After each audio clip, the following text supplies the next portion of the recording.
வணக்கம். சற்று முன் கிடைக்கப்பெற்ற மிக முக்கியமான செய்தி ஒன்று வெளியாகியுள்ளது.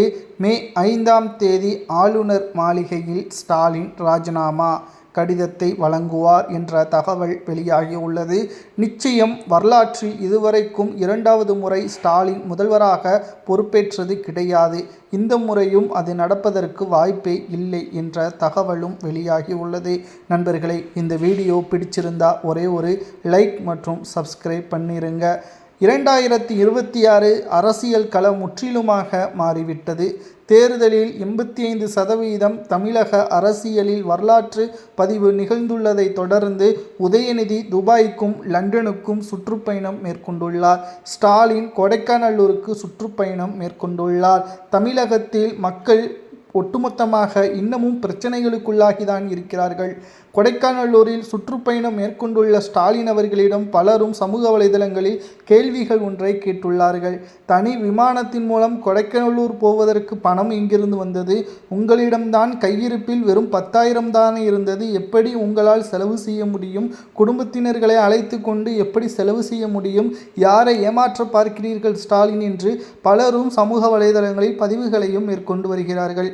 அது மட்டுமல்ல, 2026 மே 6ஆம் தேதி, அதாவது 4ஆம் தேதி ரிசல்ட், 5ஆம் தேதி ஆளுநர் மாளிகையில் ஸ்டாலின் அவர்கள் ராஜினாமா கடிதத்தை கொடுப்பார்.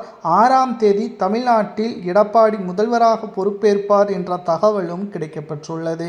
நிச்சயம் அரசியல் களத்தில் ஒரு திருப்புமுனையாக மாறும்.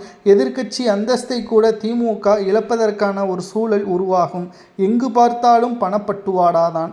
5 ஆண்டுகளில் சிறப்பான ஆட்சியோ செய்தார்களோ இல்லையோ, அந்த கடைசி 2 நாட்கள், தேர்தலுக்கு முந்தைய 2 நாட்களில் பணப்பட்டுவாடா ஏராளமாக ஒவ்வொரு தொகுதிகளிலும் பறக்கும்படி அதிகாரிகள் கண்முன்னாலே நடந்ததாக பல்வேறு குற்றச்சாட்டுகளும் சமூக வலைதளங்களில் முன்வைக்கப்பட்டு வந்தது.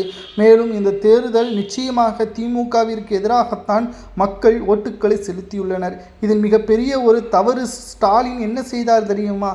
சென்னையிலிருந்து சொந்த ஊருக்கு ஓட்டுக்களை செலுத்துவதற்காக பல லட்ச இளைஞர்கள் சென்னையிலிருந்து கிளம்புவதற்கு சரியான வாகன வசதியை திமுக அரசு செய்து தரவில்லை.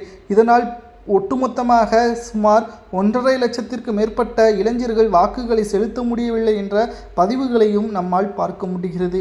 அவர்கள் திமுகவிற்கு எதிராகத்தான் வாக்குகளை செலுத்துவார்கள் என்ற உளவுத்துறை தகவலால் தான் இந்த வாகனங்களை சரியாக செயல்படுத்த முடியவில்லை என்ற ஒரு குற்றச்சாட்டுகளும் தமிழக அரசியல் மக்களிடம் பேசுபொருளாக மாறியுள்ளது.